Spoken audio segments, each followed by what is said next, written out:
Son, where'd you find this?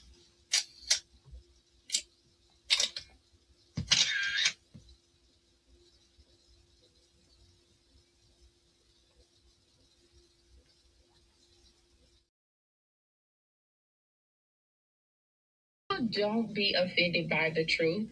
They be offended because you called out the truth. Simple as that. They don't want to hear any other narrative that makes them look bad. One thing I can't stand at this big grown age is somebody who acts like cause and effect does not exist. Like, yes, your actions caused this outcome. Yes, what you did lit the match. Like, why are you surprised and playing victim? Guys, Chico, they never lie. That's how you know somebody doesn't respect you. They listen to reply, not to be understood. They cut you off. They minimize what actually matters to you. They laugh at your boundaries, and then they call you sensitive when you try to hold the line. They show up late, they cancel last minute, forget the things you've told them, because in their world, your time, your energy, even your voice aren't a priority. They're just an option. You see, there are two kinds of people. Those who adjust when they realize they've actually hurt you, and those who expect you to adjust so they don't have to change. You don't need to be disrespected loudly to be disrespected deeply. Sometimes you'll see it. It's just in their tone, in their patterns, in the silence after you're known. Respect isn't what they say when they're watching. It's how they act when they think you'll. Examining his own attitude towards the possibilities of peace, towards the Soviet Union, towards the course of the Cold War. Art Muscle. It was a way of making me feel that they were a part of me. You see it on the bridge. I think if the government had to change the screw in the bridge, they have to shut it down. They got state troopers out there. They got planes closed. They got those strange machines. How did they get up? What up, peoples? Blessings to the folk. Happy hump day. I hope all is well with everybody. I hope you made it to your destinations safe. A shout out to my poets, my writers, my content creators, so on and so forth. Shout outs to Nat Schooler, by the way. If y'all didn't get a chance to check out the show this morning, definitely check that one out.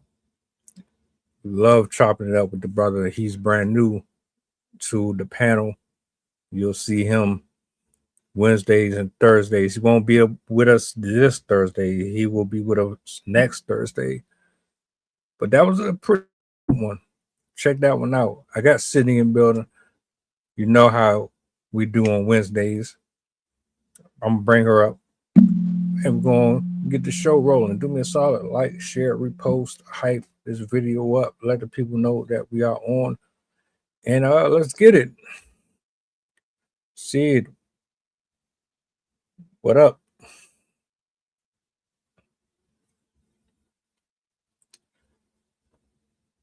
I was like, oh, I'm on mute. I'm doing pretty good. How are you doing? I'm cool.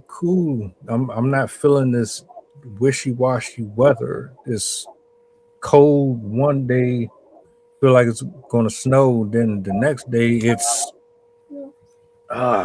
tumultuous. It's you gotta wear joggers and I don't like that. Yeah,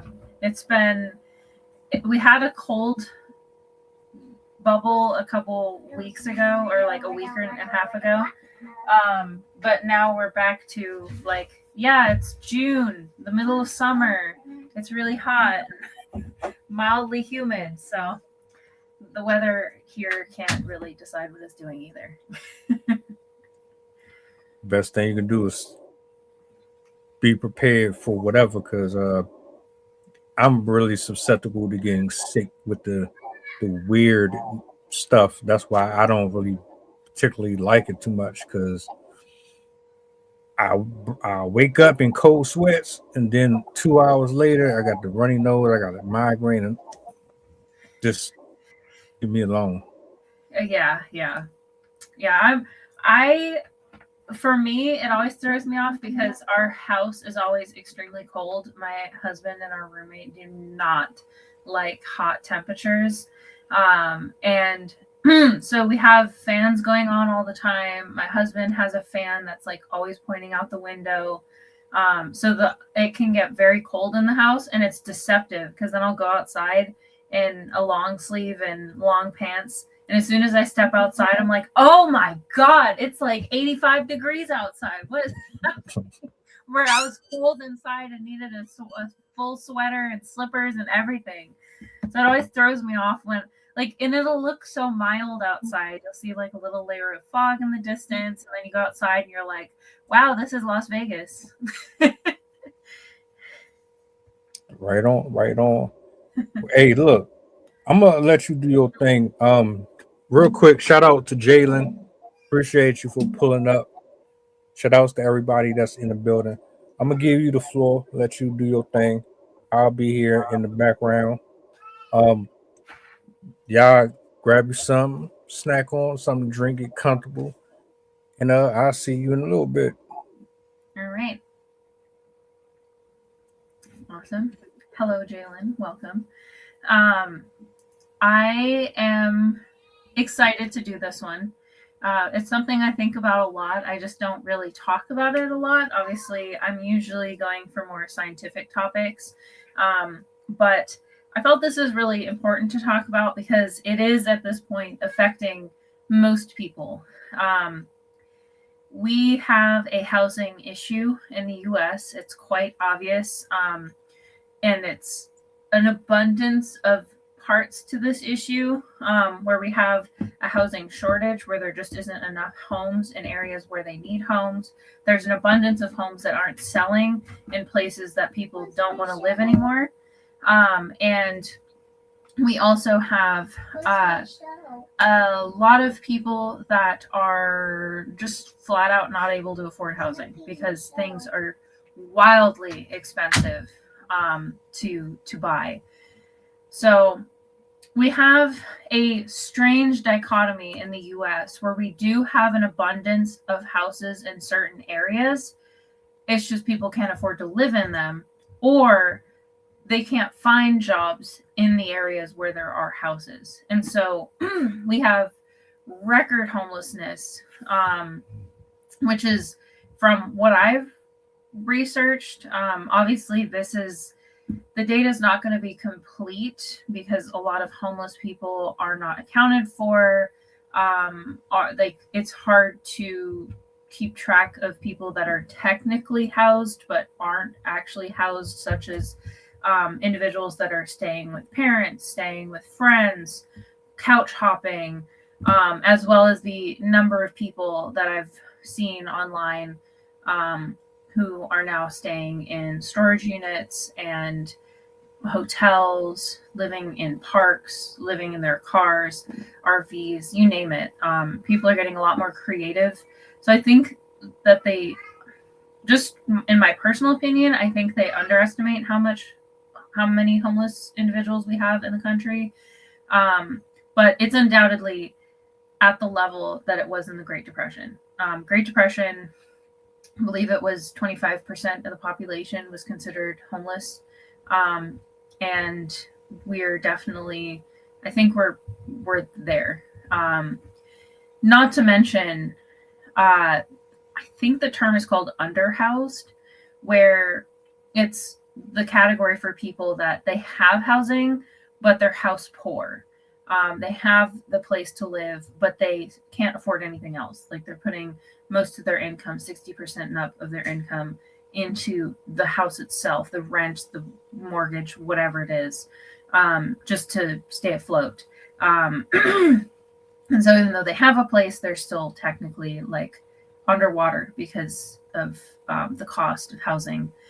So housing is a huge issue already, like access to housing, affordability of housing.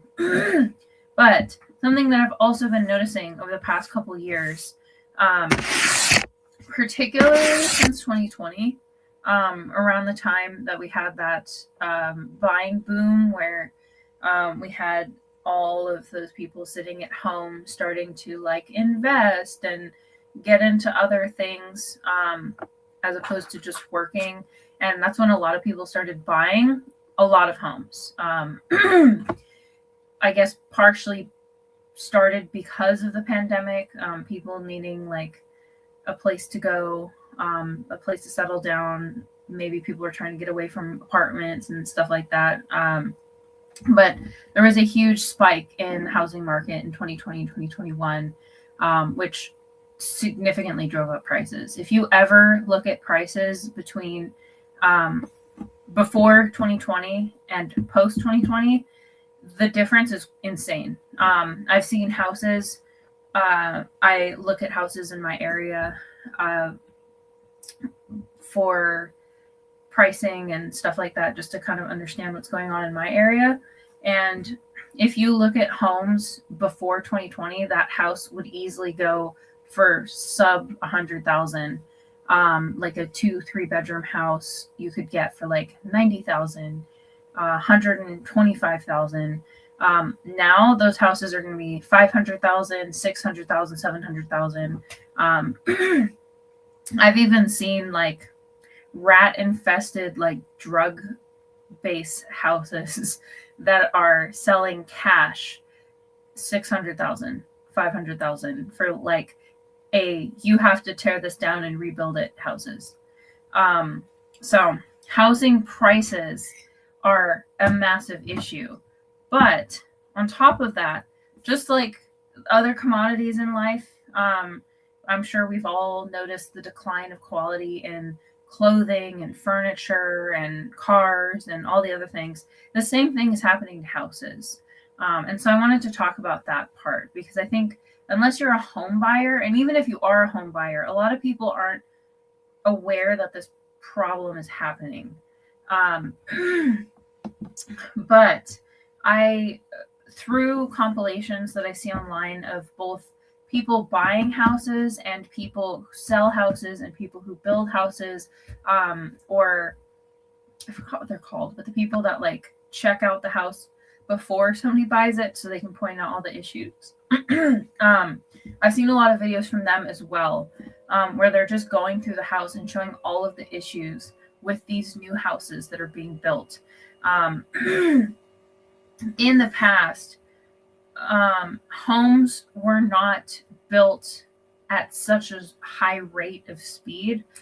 They would do like bulk builds where they build entire neighborhoods.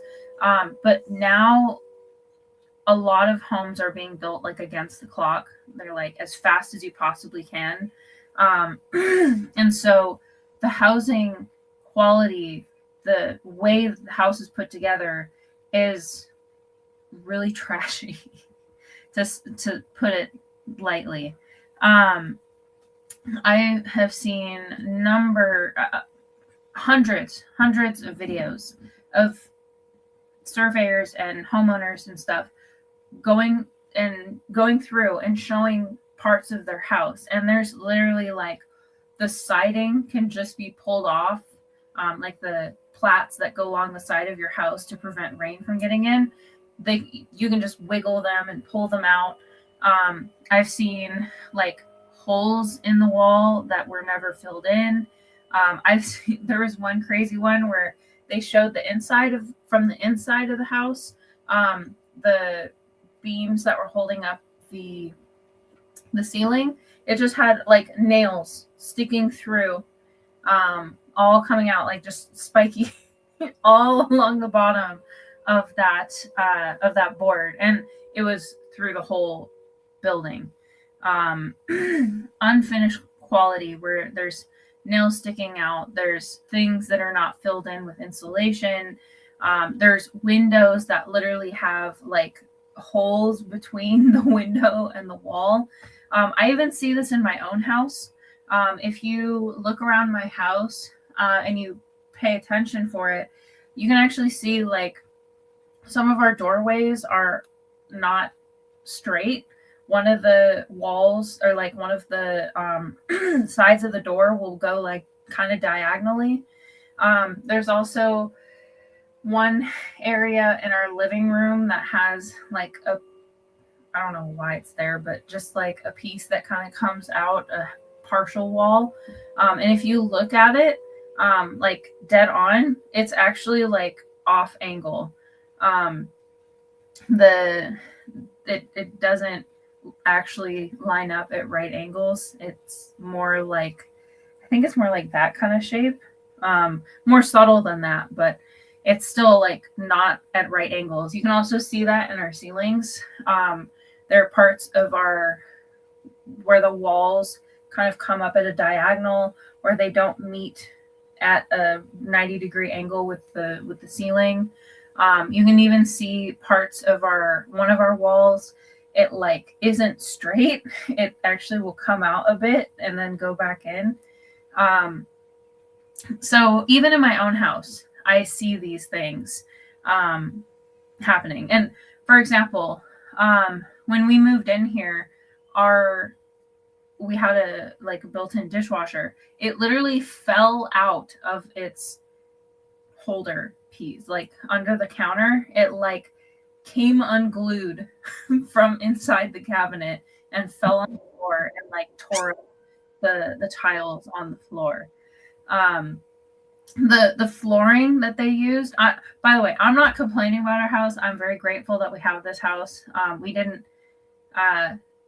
buy the house. We're a military family, so they put us here. But it's a perfect example of exactly what's happening everywhere else, because they do the same thing in military housing as they do in most forms of housing, unless you're getting some like bougie, like fancy renovators or whatever and pay for like premium materials. You're basically going to be getting very similar quality. The flooring that they used downstairs, just to give you an idea, my parents redid our floors in our kitchen in the 90s, and they used real wood. That floor, with the exception of one incident where they dropped the corner of a piece of furniture and it like dented the broke off a piece of the floor, a small piece, maybe the size of my thumb. That floor is not scuffed, nothing. Ours, we've moved the couch a couple times because there's, stuff underneath it. I have kids, toys roll under there, food ends up there somehow. We also have a little like spinny, comfortable chair. Both of them have torn the floor. I can pick it up. I can pick up the chair with my own strength, and it has torn the floor. So that gives you an idea of just how terrible these materials are. Part of the problem is that the materials that they are using to build these homes are just flat out poor quality to begin with. Back in prior to the 1950s, the transition has been kind of slow. Like the 60s, 70s, 80s, 90s, those houses are pretty decent. But if you get houses that are built in the early 1900s, 1920s, 1930s, and even in the 1800s, those houses are going to be secure, because one of the biggest factors in the poor quality of housing right now is the wood. Back before we started deforesting everything, trees would be massive. I urge you, if you're ever curious, look up logging from the 1850s and look at the types of trees that they were cutting down. Some of these trees were big enough. There was one tree they cut down in Northern California that was big enough that they turned the stump into a dance platform type thing, which they would literally hold parties on the trunk. So the trees that they were cutting down were extremely thick, hard wood. The older wood is, the harder the wood becomes, because younger trees, because they don't have the width, they have to be more flexible in case there's wind and severe rain and stuff like that. And so they're more spongy. Whereas hardwood, older trees, redwood, cedar, stuff like that, they're going to be a lot harder once they get bigger. Additionally, the planks are going to be much thicker. And so you can do more with those pieces of wood. Nowadays, the wood that is being used for building houses is more akin to plywood. Plywood is more of a composite of wood where they like shred up the wood and then mash it together into kind of a paste, and then they make them. So they're not actually pieces of wood; they're made from wood material, if that makes sense. Let me pull up a picture just to show you what I'm talking about.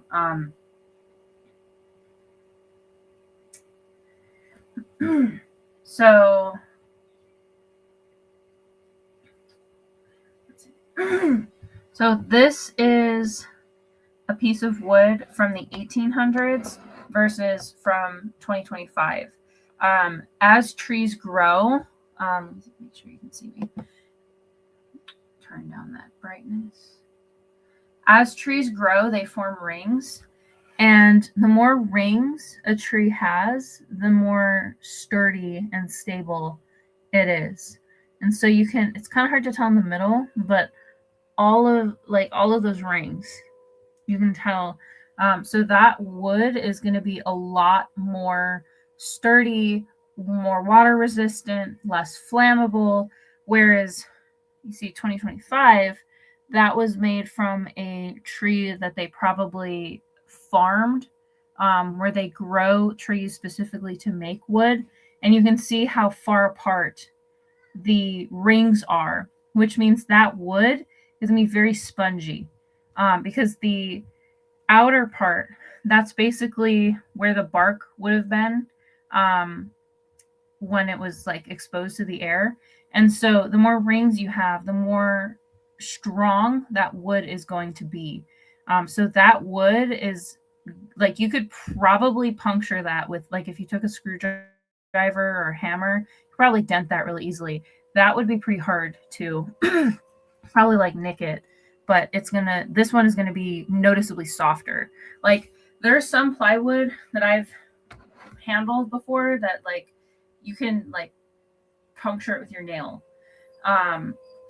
So that is those types of woods, the ones that I showed you in the, here's another one, like 1919 versus 2019. This type of wood used to be the bones of most houses, with exception to some places that would make their houses out of adobe or brick.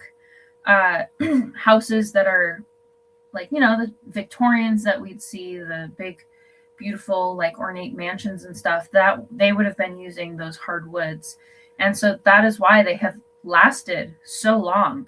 Additionally, with harder woods, because it's a harder wood, there's not as much pulp in there. And so termites and other insects aren't as interested in that form of wood either.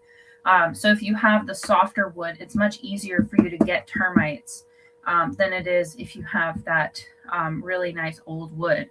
And old wood like that is a dying resource. We don't have old stands of trees anymore. We basically have trees that are groves of trees that are under 50 years old. And if it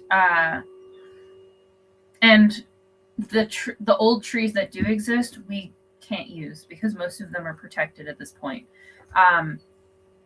So we don't have access to that really good building material anymore.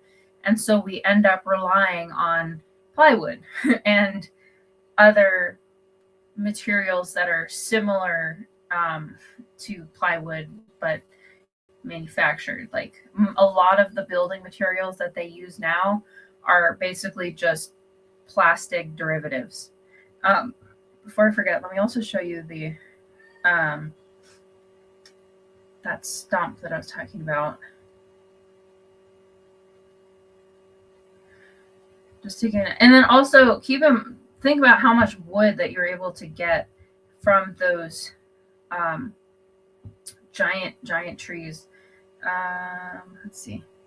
Here's this one. That one kind of gives you a good idea of just how big it was. You can build a lot of houses out of that. Compared to like trees nowadays, you could put your arms around. So yeah, also the fact that it was a continuous piece of wood as opposed to composite, where you're putting either gluing or fusing in some way these pieces of wood together. It's automatically going to be more sturdy when you have one solid piece of wood as opposed to a bunch of different things put together. So yeah, wood is a huge aspect of why the homes are such poor quality. As I mentioned a little bit earlier, old wood trees are more fire resistant and more water resistant as well. And so you are less prone to environmental damage when you build with those other materials as well, which is, again, why we can see a lot of these fantastic mansions from like the 1800s that are still with, as long as they haven't allowed them to fall into disarray, like they're in pretty good condition for when they were first built. And a lot of them, if they weren't turned into historical museums, they'd still be usable as homes, where now some homes have to be torn down like after a couple decades because of how poorly that they've been built. Another reason why the quality has been declining, I'll go back to the other materials, but this kind of relates to the wood, so I wanted to kind of add it here, is the skills that exist. Back prior to the 1950s, honestly, even probably like 70s, 80s, a lot more people were skilled, trained woodworkers. Woodworking is a talent that a lot of people underestimate. There's a lot that goes into understanding how to put things together. It's very simplistic to think you just take multiple pieces of wood and hammer them together, and there you go. You have a put together furniture box or whatever. But there's a lot that goes into it. Like there's different cuts that you can learn how to do so you can put things together without even having to use nails. There are ways to, you have to pay attention to the grain and which way it's going. I don't know a ton in terms of like the woodworking skill itself, but my dad he passed away. He was a woodworker and he knew how to build things that were really high quality. And he used to tell me some of the tricks and tools and stuff like that to improve the quality of what you're making. And I think a lot of people don't have the patience nowadays for that unless they like genuinely love doing it. And additionally, like woodworking takes a lot of time to master, to train for, and with the rapid turnout of both labor and homes, it doesn't really give people the opportunity to actually become skilled at those things. And the majority of people being employed as woodworkers are going to be the quick turnaround types. Really, the people that are the true masters at woodworking are going to be more like niche artists, where their focus is like repairing or building, but for a high price. And most people aren't buying that type of stuff anymore. The price of wood itself is also exorbitantly higher than it used to be. And so it also makes it not as worth it to do woodworking as it had been in the past. It's no longer a functional career. It's more so a hobby now. There's construction workers, but there are very few like woodworkers now as an actual like career. So that has also kind of led to the decline in the quality of homes, because we not only don't have good materials to build with in terms of wood and the structure of the house, but we also don't have people that are skilled in those types of things. And this one is more speculation, but I also think that construction nowadays, with exception to people that like it was a family trade or they just love doing it, a lot of the time it's a career that people fall back on, where it's not what they want to do with their life, but if they can't find any other job, then construction will have to do. It's kind of like the same thing with like shipping and like working at UPS or FedEx or Amazon or whatever, where it's like, well, if you can't find any other job, then just get that job. And people generally don't stay in those careers as long. It used to be a trade, something that somebody made their life out of. But now it seems like it's more a backup job that they give to kids straight out of college to build up work ethic, or they're out of prison and can't find another job, or the economy just sucks and they can't find a job, so that's what they pick. And so there isn't a lot of effort, I guess, put into training people that are working in it. It's just kind of like, here, do this task, here's these tools, bare minimum, like just get it done. It's not a craft anymore. And so in general, the skeletons of the houses are already poor quality. You're not using good materials. You're not using people who know what they're doing. You're just kind of going based off of written plans, most likely, and maybe have somebody skilled to be like, oh no, you don't actually do it this way, you do it this way. But again, with the fast turnaround, the expectations of like, oh, well, you have to build this in 6 months or something like that, it doesn't give you the chance to make things nice. The point is to just get it done. And so just the foundation of the house itself is already poor quality. And then you're just going to slap more poor quality materials on top of it. And then overall, you're just going to end up getting a really terribly put together house that they don't even have pride in. They don't care about it. Houses in the past, like, used to be a group thing, especially like 1800s, 1900s. People would have house raising parties where they would, all the people in the community would get together and provide the skills, the tasks, or the talents that they had to help whatever family was arriving, build their first home. And so they'd all work together and put together this house and also modify it to match the needs of that family. And they also had, at that time, a much deeper understanding of how the environment would affect the house and the people inside, the occupants. And so more thought was put into making sure, is this going to be cold in the summer? Is this going to be hot in the winter? We want to make sure that it is a comfortable home for the person living in it and safe.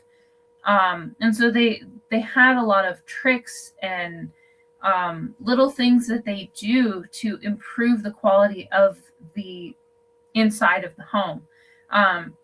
There's a lot of really cool architectural, I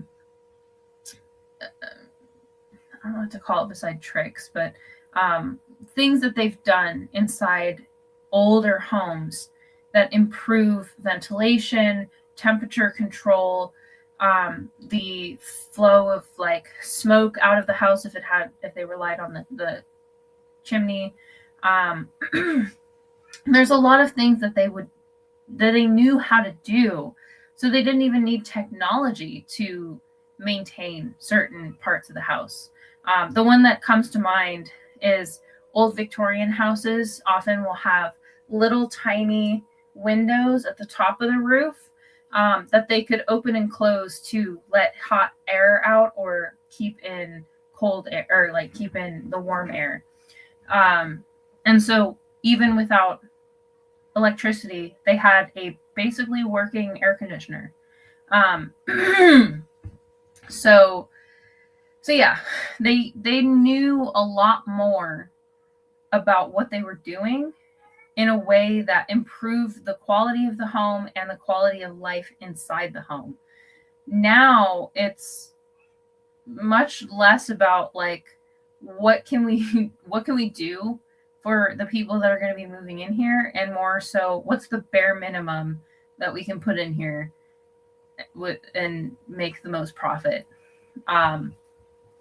Even like comparing houses in the 1970s, 60s to now, like there's so much more character in those houses. They actually cared more, it seems, about what they created, where they tried to make it more of an art rather than just a thing that you have to do because people need houses.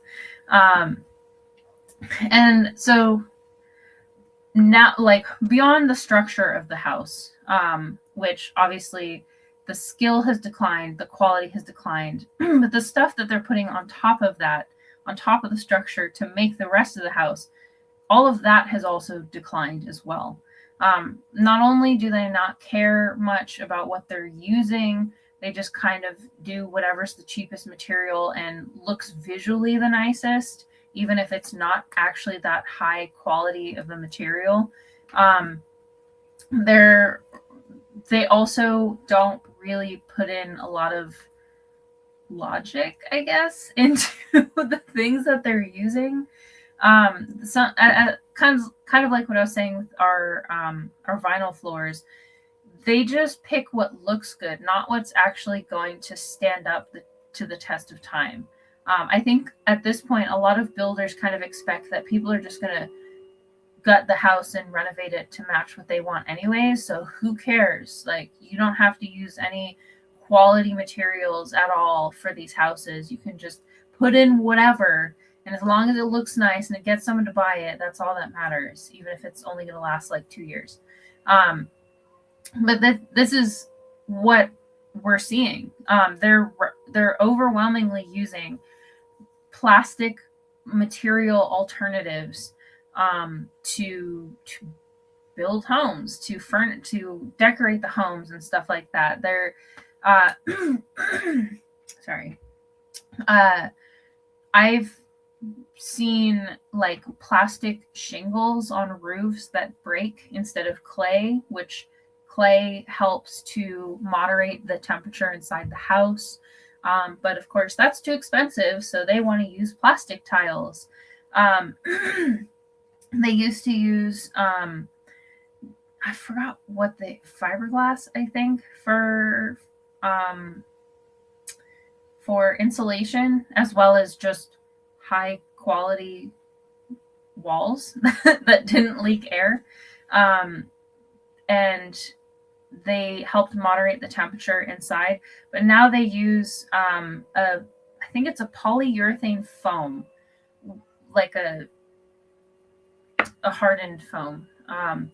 And one of the problems that I've heard with that one, not only does it degrade really quickly, it's highly flammable.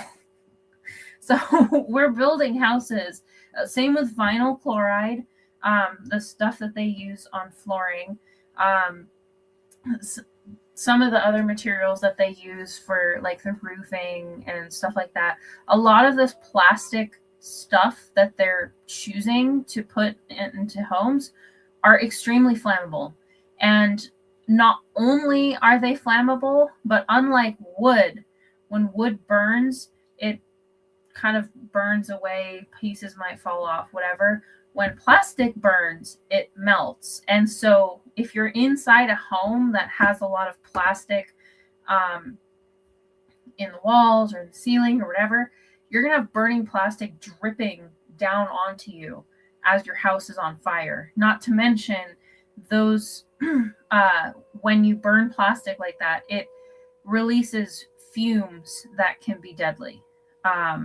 So not only are they choosing materials that are just straight up poor quality, it also could kill you.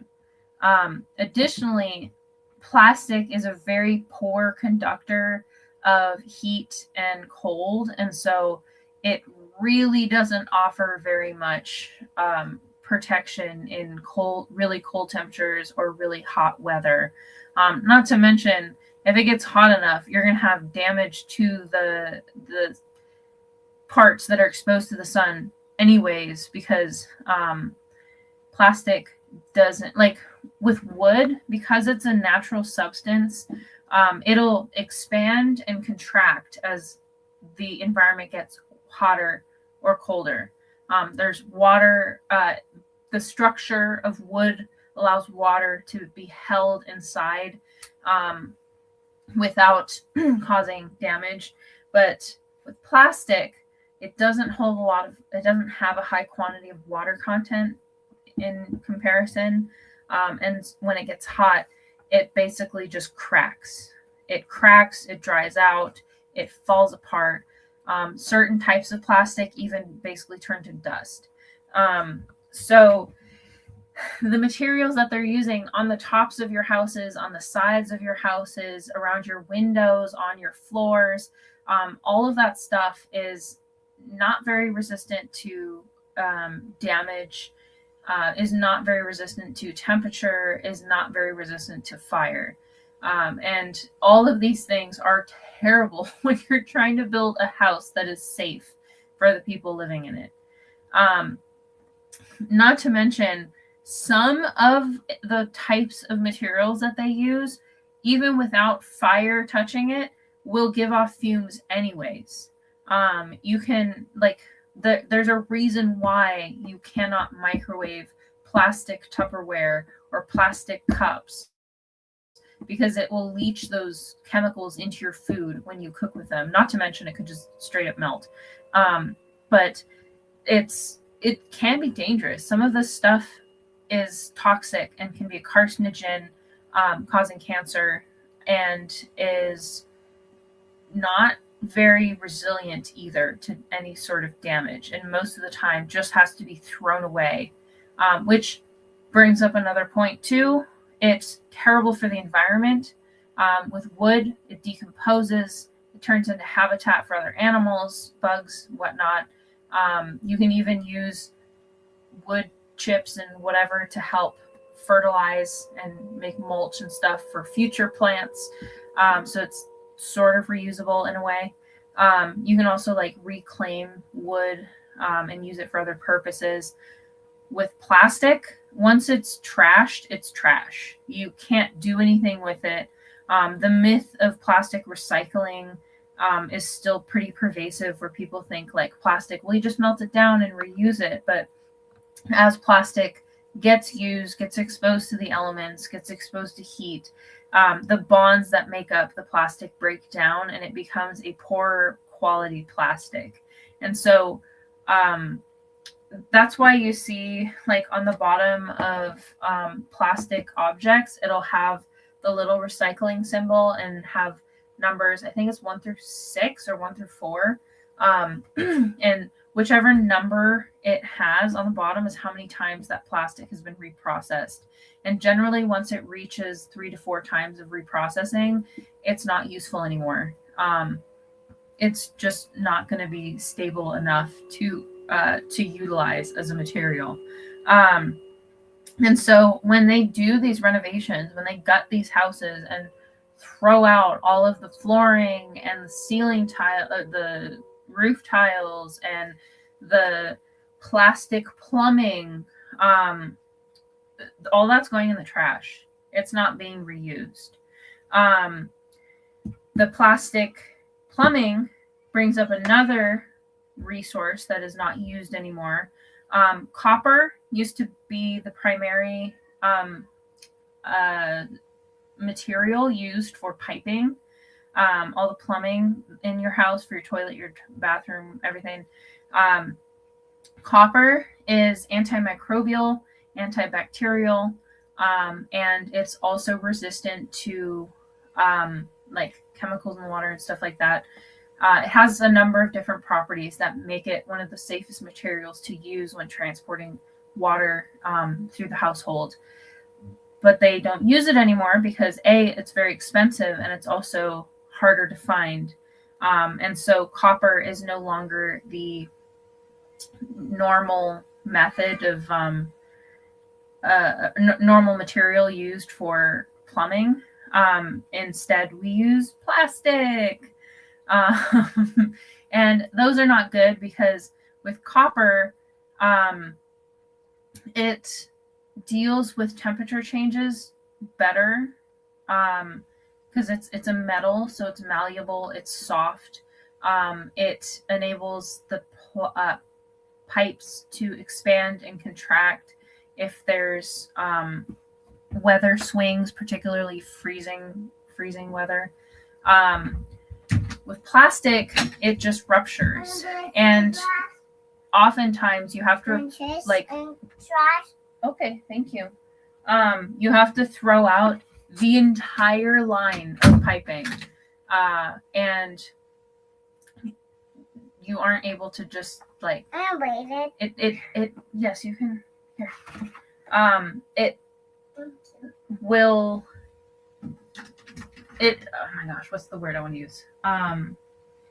It has a lot more chances for the plastic has a lot more chances for damage than copper pipes. And then also with copper, it's a metal, so you can just melt it and reform it into pipes, where the plastic, again, it just has to be thrown away. Also, plastic is more easily absorbent. I forgot, it's because of the way that plastic is, like, it forms cracks more easily. It has it's harder to get it to be a smooth surface, and so stuff like mold and bacteria, waste, stuff like that sticks more easily to the inside of plastic than copper. That's why, like, stainless steel dishes are a lot easier to keep clean and sanitized than plastic cups, reusable plastic cups, because eventually the little scratches and micro cuts that happen inside the plastic are just going to collect all that bacteria. And so you're more likely to have, like, contamination issues with plastic piping. Additionally, what was I going to say? Oh yeah, I've seen in recent years they've been making what do you call it? 3D printed houses. They're like, oh, it's the next thing. It's the next big thing. This is how we're going to make houses of the future. We're just going to 3D print houses. So one person that I watch brought up a really good point that still sticks with me to this day. I always wonder about the people that buy those houses, what they're going to do. So when you 3D print the house, you're 3D printing around all of the piping and wires that are in the wall and all that type of stuff. When you 3D print it, it's basically a solid block of plastic. So if you have an issue with the plumbing or the wiring in your walls, you have to rip out the entire wall. Like, you have to cut a whole section of the wall out just to repair a small thing. Whereas, like, in a building like this, you cut a hole, you figure out where the problem is, then you cut the hole, and then you can replace the plaster, you can replace the wood, whatever. These, like, 3D printed houses, you have to replace, like, the entire wall just to fix a small thing.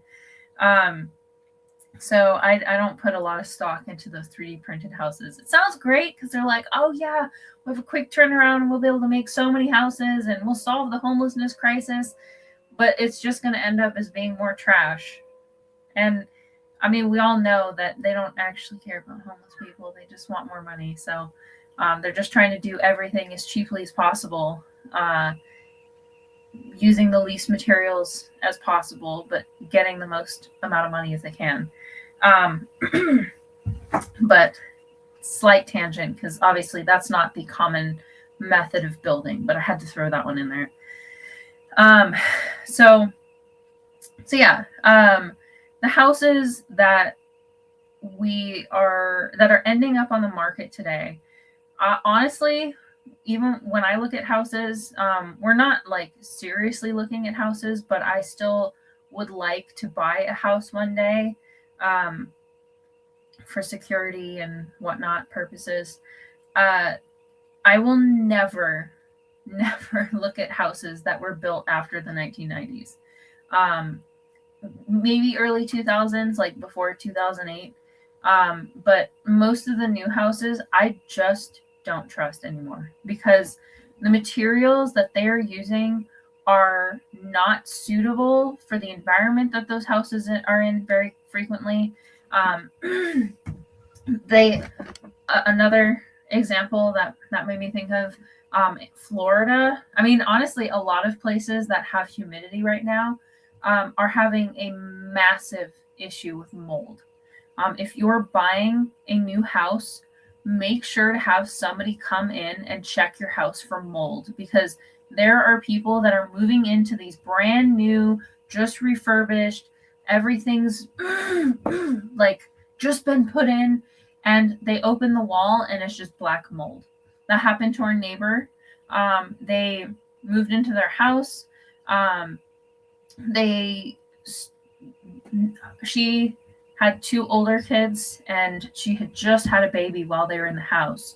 And all of the older family members, her husband, her kids, they never had any skin issues. They never had any allergy issues. But when their son was born, he was having issues with allergies, with skin issues, with all sorts of like strange symptoms. And when they finally tested him to see what was going on, he had black mold in his bloodstream. And so they had housing come out and check out the house. And sure enough, they ripped out the wall of the living room and it was just black mold all behind the wall. And this is a very common issue that I've been seeing, where people move into these brand new houses and it's already infested with black mold. And while mold might not seem that big of a deal, like, oh, you just clean it out and stuff. Once black mold has established itself into the material, it basically has its little roots in there. And so it's almost impossible to remove without completely gutting the areas that they're touching. But it also, as they found out with the kid, causes health problems. It can be linked to toxicity in the body. It has been linked to certain like cancers and autoimmune disorders, and there's a lot of health issues that can come about because of exposure to black mold. And because of the fact that these houses are poorly insulated, they're poorly waterproofed, like water seeps through the walls very easily. The materials that they're using aren't very resistant to bacterial growth. Plastics allow humidity to persist between the different pieces. So if you have plastic on the outside of your house and then you have like a plasticized paint or some other sort of like material on the inside, it's going to be a sandwich of plastic holding in this moisture, which is what the mold loves. That's why you find it a lot in your bathroom, behind your sink, behind your toilet. But it's now loving the space between walls because that area it doesn't have a way for the moisture to escape. Plastic holds in water. And so any bit of moisture is going to be stuck in that wall and for mold and other things to take advantage of. So that's another huge issue. That's a side issue coming with the problems of these houses. I've also seen a lot of horror stories of people moving into their houses and they already have to like rebuild the roof, or they have to completely redo the plumbing because something wasn't even connected correctly. When we first moved in here, the I don't know what you call it, the thing in the house that like controls where the hot water and cold water, it was flipped in our bathroom. And so when you turn on the cold water, it would be hot, and then when you turn on the hot water, it would be nothing. It would just be cold all the time. No matter how long you waited for it, it would never turn hot. So things are just they're being put together poorly. They're being built by people that don't know what they're doing. They're being built so rapidly that problems are going unnoticed or ignored. The materials themselves are really poor quality. They don't stand up to the test of time. They cause more problems than they solve. They hold on to bacteria more easily. They can cause health problems with the fumes that they give off. Not to mention the use of these materials is bad for the environment, and the disposal of these materials is also bad for the environment. I would love if I could offer solutions because this is definitely a big problem, widespread problem, particularly in the United States. Not just the United States, but it's a huge deal here because we're one of the we're one of the few countries that don't have a long history with like in place architecture. A lot of the native populations that used to live here were migratory, and so most of them didn't create actual like settlements as they did in Europe and some of the other parts of the world. So we don't have an abundance of old style homes either. But yeah, we have a unique issue in America where we need more houses, but the houses we're getting are really terrible quality. But there aren't really easy answers for how to make this better because some of the best materials that we could use are no longer really accessible to us. Using hardwoods is not an option anymore. We don't have access to trees like that. And obviously, growing trees like that take literal generations. Like these trees, some of the ones that they cut down that are that big were hundreds to thousands of years old. So it takes a very long time to regenerate nearly enough wood to produce a fraction of the houses that are necessary. And then obviously like the housing market itself is not in a vacuum. It is obviously also linked to a bunch of other issues that we have within the country, such as the decline of education, the decline of trade skills, the decline of our economy overall, the fact that cities are built car-centrically and not human-centrically, which makes it harder for like, that's why we have suburbs, because we have suburbs and then we have city centers and people have to drive to and from.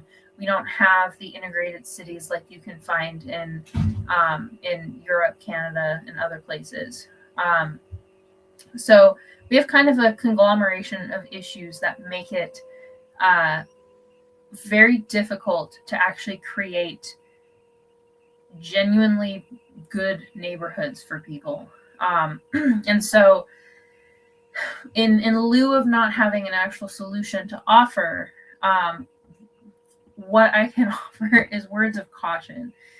If you are going to be buying a house, do your research. Make sure you hire somebody who is reputable, who is skilled, who knows what they're talking about to survey your home, so they can tell you and point out all of the different areas that they think need to be fixed. Because when you buy a house, oftentimes the person selling the house, the realtor and whatever, they don't quite care about future problems. What they care about is getting that house out the door, or get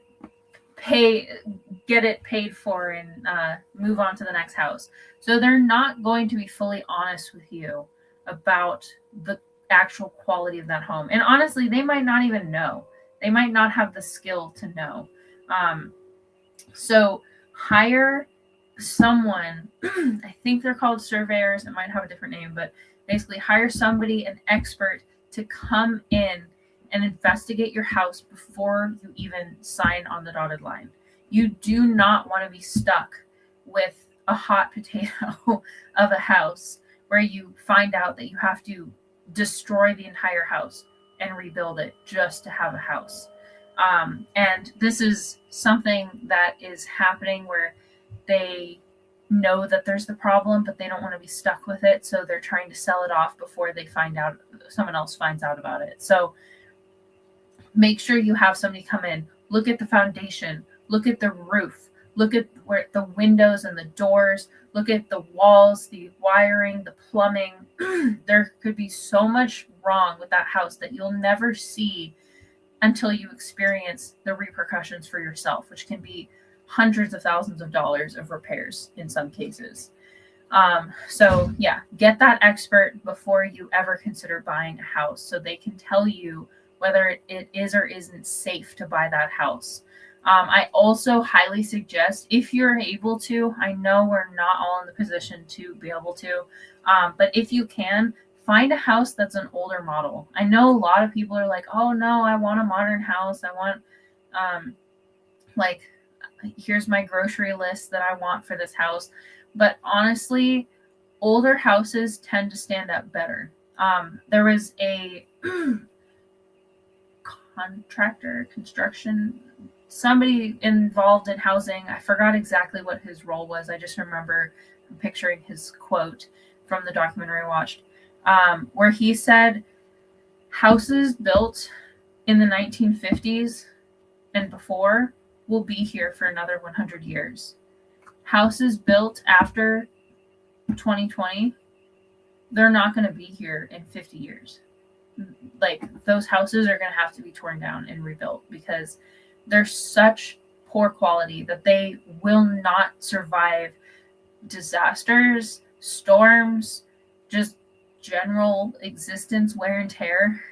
So I highly, highly, highly recommend buying houses that are older. Again, I know a lot of people don't want that because they're like, oh, it's an old house. As my husband jokingly says, I don't want to adopt a ghost. I recommend going for an older model because these are going to be much higher quality than the homes that are built today. And then one last thing, trust your gut.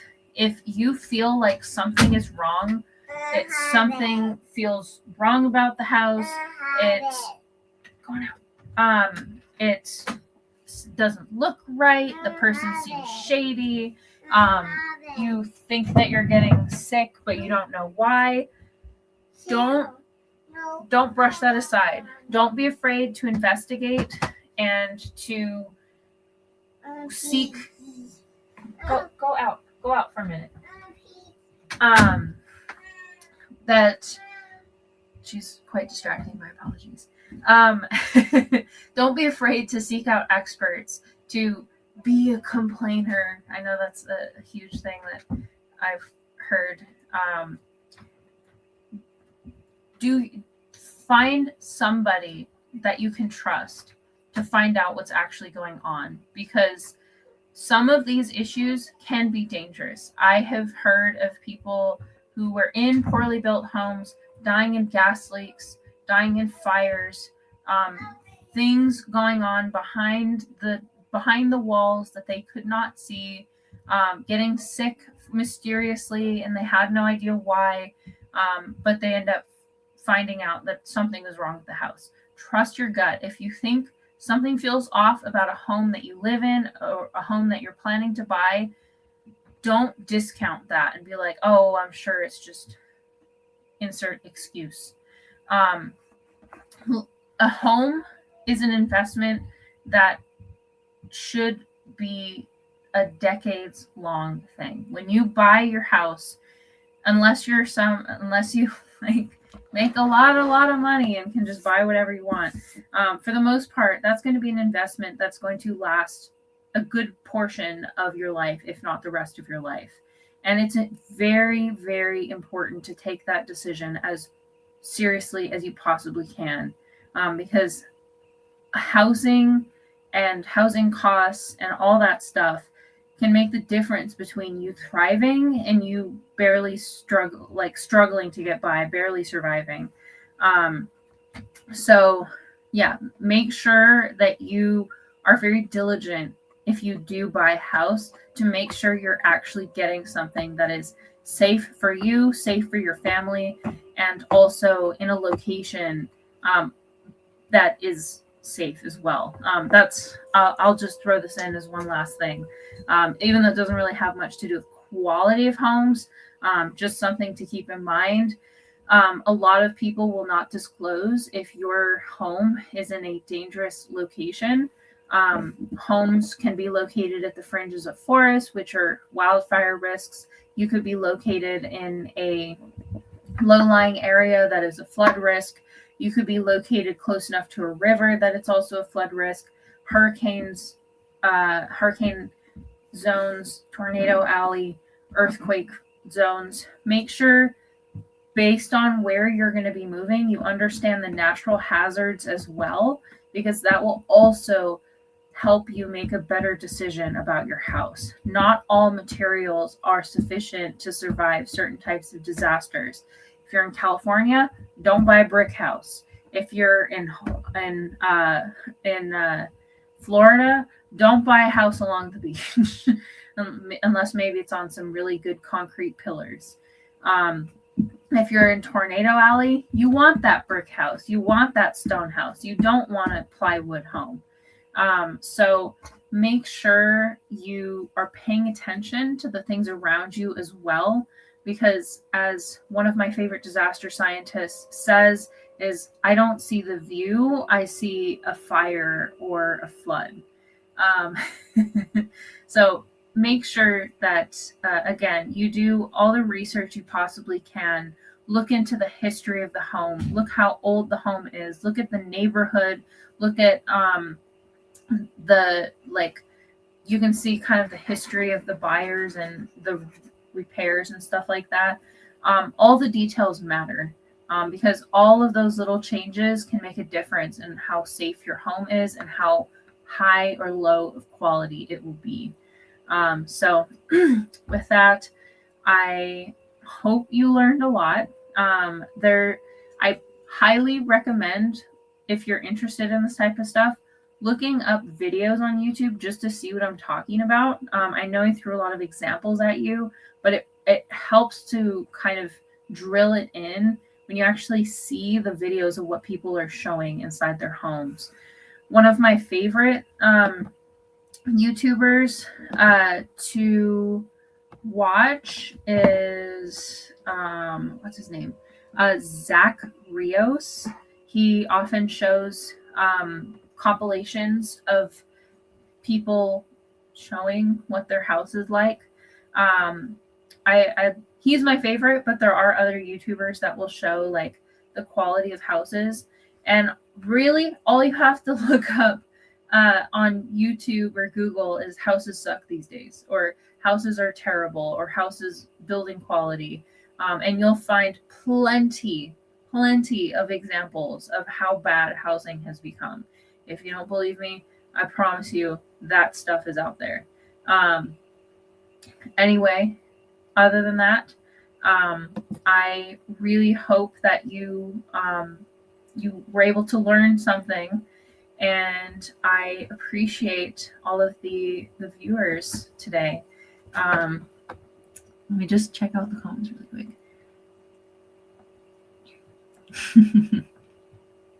But yeah, exactly. Be appreciative for what you do have, and also, yes, just like what Numinous said, the materials that your house is made out of, even to the type of wood, the type of metals, it does matter. So yeah, do your research, and yeah, have a really enjoyable week, an enjoyable weekend, and I will see you guys next time. Examining his own attitude towards the possibilities of peace, towards the Soviet Union, towards the course of the Cold War. Art muscle. It was a way of making me feel that they were a part of me. But you see it on the bridge. I think if the government had to change the screw in the bridge, they have to shut it down. They got state troopers out there. They got plain clothes. They got those strange machines. How did they get up